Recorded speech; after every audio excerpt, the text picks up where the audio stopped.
Alright, so I just got done watching episode 19 of Clone Wars Season 1. If you don't know, I'm doing a review of every single episode of the Clone Wars, starting with Season 1, going all the way to Season 7. This is episode 19, Storm over Ryloth.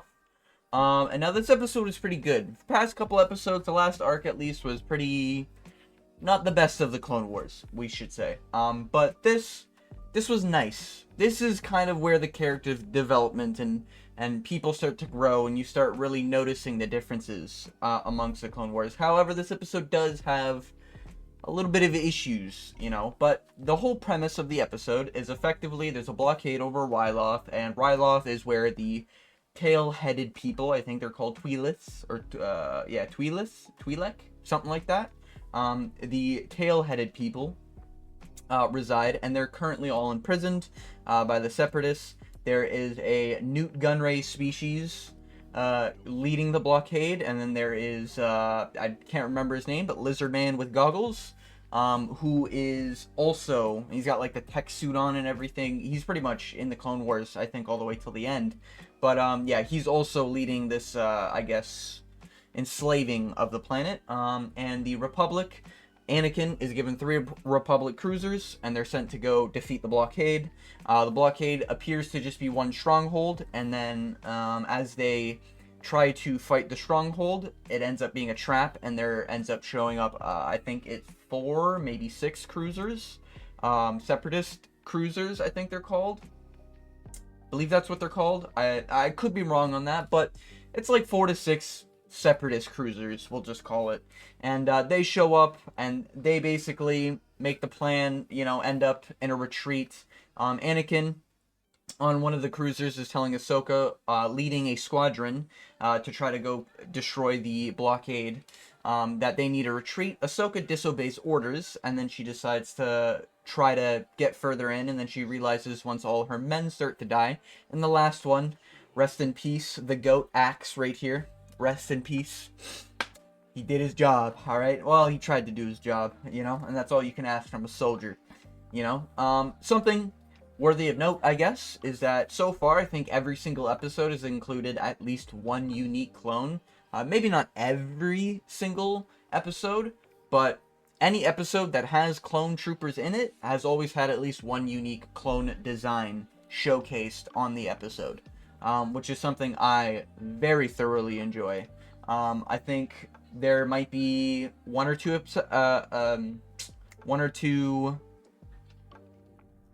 exceptions to the rule. Words are hard. But so far it seems like almost every single episode we get some sort of unique design, which I can very much appreciate, you know? Because if the war is 6 million clones, it's very nice to see a different variety of clones. It's not just 6 million basic bitch clones. It's clones designed for certain things, spread up into like different groups. But regardless from that, Axe gets shot down on the retreat. Ahsoka gets a little traumatized from losing all the squad members. And then pretty much after that, Skywalker, he loses one of the cruisers, and they have another cruiser that's damaged, so it leaves them with 1.5 cruiser, pretty much. So they contact Obi-Wan and Mace Windu, and Mace Windu and Obi-Wan are basically like, yo, figure out something, we gotta land on that planet. And Anakin's like, I bet.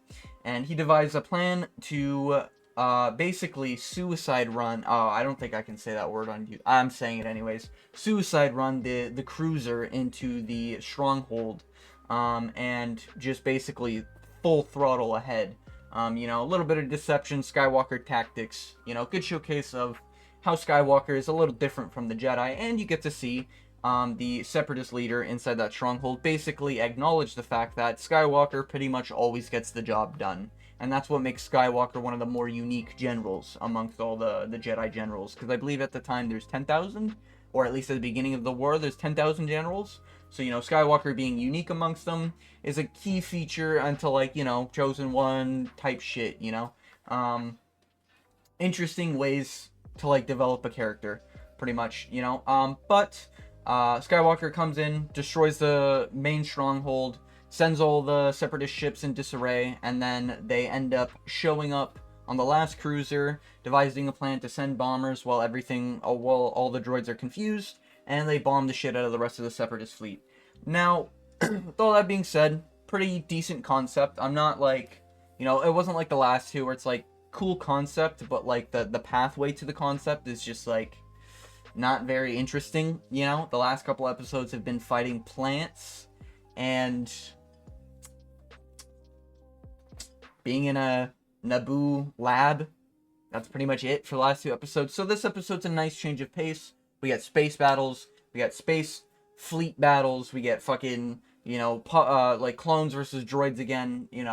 Nice classic warfare, I guess you could say.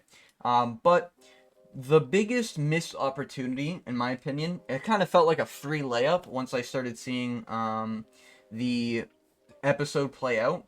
Kind of felt like Ahsoka should have mentioned the fact that, or there should have been mention of the fact that Skywalker in the earlier episodes, I believe it was the first 3, maybe first 5, Skywalker did the exact same thing when against the Malevolence, and he rode 12 Shadow Squad members up into the Malevolence, but it ended up being a trap, and they knew of their presence, so Skywalker lost 5 members, it could be 5, I think it might have been 7 members of his Shadow Squad out of 12, and he had to basically pull back and wasn't able to destroy the bridge where General Grievous was at the time. Now, I thought it was interesting how that was never mentioned, because this is almost kind of a way to look at it where it's like it's almost a one-to-one with what Ahsoka was doing. The only difference is that Skywalker was able to destroy the super weapon, where Ahsoka didn't accomplish anything, but she just lost a lot of men for disobeying orders,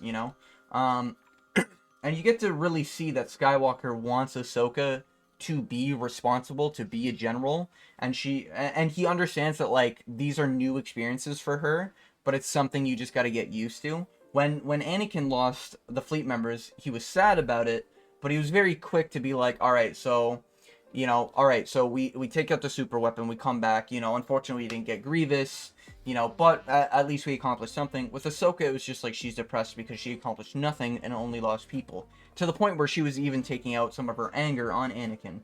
And Anakin was quickly like, go to your room, missy, but yeah, Anakin, I thought did a pretty good job at kind of just... you could look at it as a bad thing, but Anakin's way of teaching Ahsoka was literally like, oh, so you're worried you're not good enough anymore, huh? And just piled on responsibility. Oh, so you're upset that you just lost all the members of your squad? Damn, that sucks. So I'm leaving you in charge. You're gonna have to control the squad members, and by the way, you gotta figure out a plan here on what's gonna happen after I do my thing. By the way, good luck. And then he just goes in the ship and dips. Pretty much. Well, Ahsoka's just there looking at Rex, and Rex is just like, alright, so what are orders? And Ahsoka's just like, I'll be at the bridge, basically thinking of a plan, So I thought it was pretty interesting, because we get to see Ahsoka get less annoying and more like, oh, I really fucked up. And then it's like, okay, I need to not worry about me, or not worry, but like, not be so caught up on the mistakes she's made and focus more on the solutions that are, possible, Also, we get Admiral Yularen, Giga Chad voice actor, the guy who does all the intros for the Clone Wars. Oh my god, what a goat voice actor. But, he ends up getting brain damage from one of the assaults. He comes back out of the medical bay and basically agrees with Ahsoka, reaffirms everything. And this episode had a lot of little Clone Wars things in it. And the little Clone Wars things I'm referring to, we had nice dialogue, we had some funny jokes, and we had some interesting moments that at least, like, keep your attention, It's not just everyone stands in a room, and they're talking about plans, and it's like, well, I disagree, well, I agree, well, I disagree, and, it's not that. Clone Wars very much tries to keep the audience entertained. Maybe that's because they were targeting towards kids and stuff like that. That could be a reason. But, I like the little dialogues of, like, the clones being like, oh, normally we have General Skywalker here, and then looks at Ahsoka and is like, I didn't mean any offense, sir, I like little moments like that, or like those little moments where Ahsoka's confused on why everyone's running, and then she pulls a clone aside and it's like, yo, what the fuck's going on? Like little moments like that where it's just like, oh, okay, something's happening on my screen. It's not just, you know, generic things happening. It's very nice added stuff. I'm not saying that makes it a great episode. I'm just saying little Clone Wars things like that just reinforces why people are fans of these shows, you know, and why I consider Clone Wars to be the GOAT, you know, but that's why I'm doing all these reviews, to see what really is the GOAT. But with that being said, I would give this episode a very solid 7 out of 10. Now, it's not perfect because it was lacking a few connections they could have made, especially with Anakin losing people in Shadow Squad, and, you know, Ahsoka losing a lot of members on her squad as well. And then other than that, we had great moments with Anakin and like the droid stuff, but overall, this is just another case of one of those episodes where there's nothing popping, you know, nothing crazy, you know.